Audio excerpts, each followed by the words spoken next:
Mohamed Soudan is the former Foreign Affairs Secretary of the Muslim Brotherhood's now defunct Freedom and Justice Party in Egypt. He joins me now from London. Mohamed, good to have you with us.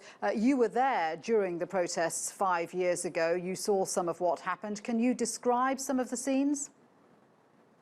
Yeah, thank you very much for having me in your program. Actually, it was a very big disaster. It was a horrible day.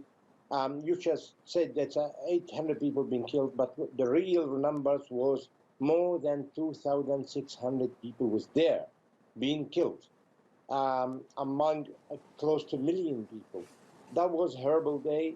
Actually, the army and the police, both together, they killed the Egyptian people, were peacefully protesting against the military coup who took place in the 3rd of July 2013. That was a horrible day, and no one can forget what happened. It was bloodshed, especially that never believed that Egyptians, army, Egyptian police can kill their people instead of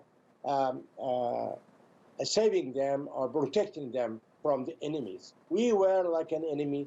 Yeah, it's unlikely that those security forces are ever going to face justice for what they did, isn't it? Because the government has passed laws giving them immunity. So it's very unlikely anyone will be held accountable. No, that was a peacefully sit-in against the coup. In the era of Mohamed Morsi, the Tamarrud, were sitting in Tahrir Square, which is a very important square in all of the state.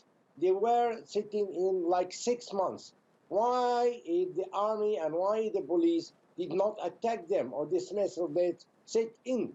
Because they belong to them, because they work for them.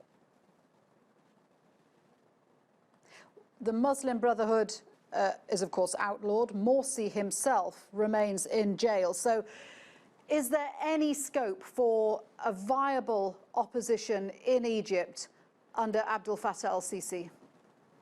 I believe Abdel Fattah el-Sisi now never accept any oppositions. Even like Sami Anan, he was a marshal in Egypt. He was a very big rank in army. He put him in behind bars too, and he ousted the Sidqi Subhi and whatever anyone just want to say anything for Abdel Fattah el-Sisi, then he does not accept that, and either he sent him to the jail or ousted him from his position.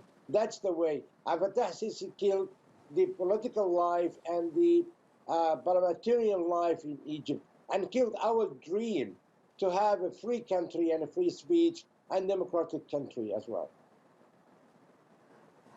Human rights groups are very concerned about what's happening in Egypt. They say what happened in Rabaa, for example, was a crime against humanity.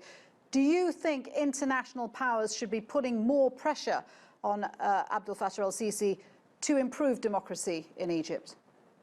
Actually, I believe the international community cooperate with Abdel Fattah el-Sisi about what was going on in Egypt. They receive him as a legal president, as a elected president, and this is not true. This is a farcical election, what's going on in Egypt. The one happened in 2014, the other one happened in 2018, but I believe that this international community is treating this process as a hypocrite. They are not with the democracy. They are not with the born democracy as well. They are against the Arab Spring. That is the real what's happening on the ground. They are not with the democracy. They are against the democracy. This is the real thing happening. Mohamed, thank you very much indeed for joining us. Good to speak with you. Mohamed Soudan there in London.